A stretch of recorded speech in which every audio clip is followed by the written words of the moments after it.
When you have been sexually abused, the thing about it is what is more heartbreaking than not, when you go tell your parent with the most confidence that your parent will do something and have your back and literally take this bucket to the ground, put this man or woman in the grave, right? And then when you finally tell them what has happened to you, they do absolutely nothing. And then you go to your room being called a liar, being called all types of names, and you have to go to your room and you slide down the door, or you just jump into your bed and you just cry your heart out because the one person that is supposed to protect you, supposed to defend you, is supposed to damn near kill everybody over you if they was to ever hurt you, looks you in the face and said, I don't believe you. Oh, why are you lying? Or why are you trying to cause problems? It is the most heartbreaking thing for a person who has been assaulted, for the person that is supposed to love you the most does absolutely nothing for you and blames you for allowing it to happen, or blames you for not stopping it, or blames you for the way you dress or whatever the case may be, but does not blame the full-grown adult that did that to you. And God forbid it's somebody that's in the family that's close to that person, like the brother, the sister, the uncle, whoever. It is the most heartbreaking thing when the parent does not believe you. And now you have to sit there with the grief, the pain of not being believed and being called a liar. You would have to be one disgusting, low down, dirty human being if your child had came and told you, son or daughter, that, hey, your partner, the person you're sleeping with, or even your husband, had came and assaulted me, had came and physically put their hands on me, and you do nothing but turn around and go lay next to that man, sleep with that man, sex with that man, after your son or your daughter just told you that that man had did something to them. Or your girlfriend or your wife had did something to your child, because that happens too. And for you to go lay with them, and for you to act completely normal, for you to act like nothing has happened, for you to act like your child didn't just tell you something, you have to be one nasty human being. Because how can you lay there next to that person, knowing what your child told you, and sleep with them, and don't even care? A lot of you are disgusting for doing that. Because how can you be with someone that had assaulted your child in any form or in any shape and sleep happy at night? And your reasoning behind it, oh, I love them. I love him. I love her. They would never. They did, though. Why? Because your child told you that. And what I don't understand is why a lot of parents don't believe their kids. Because what child can lie about something like that? What child can make that up? Children are innocent. That first thought is not in their brain.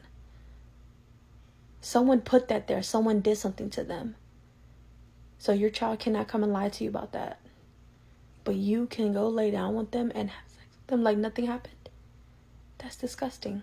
I just got done watching The Unknown Number. When I tell you that lady Kendra, the one that was bullying her daughter, cyberbullying her daughter and her daughter's boyfriend and almost other girls too, it's wild. And I feel like the mom was a predator. You know why? Because that mom would not leave that boy alone. When that boy decided to break up with the daughter, because in the text messages, basically like little recap, the mom was telling her daughter that the boy wanted, and all this kind of stuff. Sorry for being vulgar, but that's literally what it was. It showed you the message of what the mom sent her. I feel like that's being a pedophile. Because the mom of that boy said that that lady, which was, by the way, they were really close friends, would say like would do little like anything and everything for her son. And then the son told when they were interviewing him that sometimes that mom would cut his steak and like run to his beck and call, basically. I feel like she is and she wanted the boy because when the boy moved on to another girl, oh my God, she found that lady's number and started bullying that lady and her daughter too, which caused the boy to have to break up with her because they couldn't believe that the other person was getting bullied. Oh my God, nobody was mad enough. Nobody wanted to whoop that lady's ass. The husband, I feel like, was the only one that was mad enough. And the fact that some of y'all are blaming the husband and the daughter for what the mother did is crazy. Y'all blaming her? Blaming them? No. The mother only got a year. The mother took no accountability. She was kind of like, I feel like people were saying that she had Munchausen syndrome. Basically, it's like she would try to be her daughter's savior. So she would bully her daughter, degrade her daughter, literally call her daughter anorexic, flat butt, and everything like that. And then when her daughter would come home distraught, she would be the hero on her daughter's side to save her and be like, oh my gosh, I love you so much. Nobody can ever bully you. Like, you're my daughter. I'm going to protect you. But whole while, you're the one literally deteriorating your daughter with everything that you're sending her for about a year and a half. Do you know what that does to somebody's mental brain? And the fact that the daughter still wants you to be in her life and that she loves you is a crazy concept. Like, I understand, but it's crazy. Nobody was mad enough. Nobody was mad enough. Nobody. And she only went to jail for like stalking and like cyber or something, bullying, but not for the nasty sexual messages she was sending to the daughter and the son. There was things that did not come out in the documentary that were on the police reports. When I tell you, it's bad. Go watch it. You know what doesn't get talked about enough for men is that how a lot of older women will groom them while they're younger, and a lot of men will look at that man and be like, oh, you should be like happy that an older woman is looking at you and that she's interested in you. Like, that's a flex. That's not a flex. And if having a brother has taught me anything, there's older women who are disgusting. Grown women in their 30s and 40s. My brother is 18 years old. I wish one of them would. That's my husband. Oh, he's so cute. Oh, he's going to be a heartbreaker. This, that, and the third. And if you as a mother and you heard all that and you didn't smack them or punch their lights out, something is wrong. Being the age that I am now, I realize how certain women who are older than me, how they'll talk about younger men. And I'm not talking about like 25, 26, 24. I'm talking about fresh 18 years old all the way up until like 21 years old. And these women are in like their 30s and 40s. You don't think that's a little weird? You don't think that's nasty? Just like how grown men be looking at little girls, women do the same thing. Don't exempt that at all. The celebrities are dating younger dudes. It's weird. It's disgusting. And a lot of men out there who don't even know that they had experience with that. And there's a lot of men who have experienced that told other dudes, and they were just hyping them up like, no, bro, you should be happy. Like, why are you feeling upset? There was a movie that I watched when I was younger. It was basically like the mom would leave to go to work or something like that, and then like the auntie or someone would like tell the little boy to go downstairs and stuff like that. It was a disturbing movie, but at the end of the movie, it was beautiful the way that he stood up to them. But let me tell you something, that shit is real. Like, try that with me, I promise you. I personally feel like the more that you keep someone's peace, you're kind of enabling them to keep doing it to other people and to yourself, because when you do not correct somebody for the things that they have done to you, they will continue to do it, because now they feel like and they know that you know what they're doing and you don't say nothing, it eggs them on to keep doing it more. Especially with parents. When you sit there and you allow your parent to keep disrespecting you, even though you know the truth, and even though the fear of like stepping up to them might seem disrespectful, you're not being disrespectful.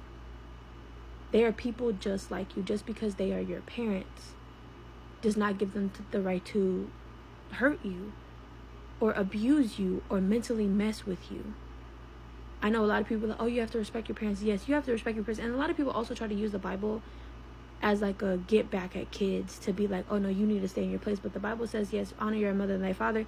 But then the last part of that nobody ever talks about, do not bring your kids to anger.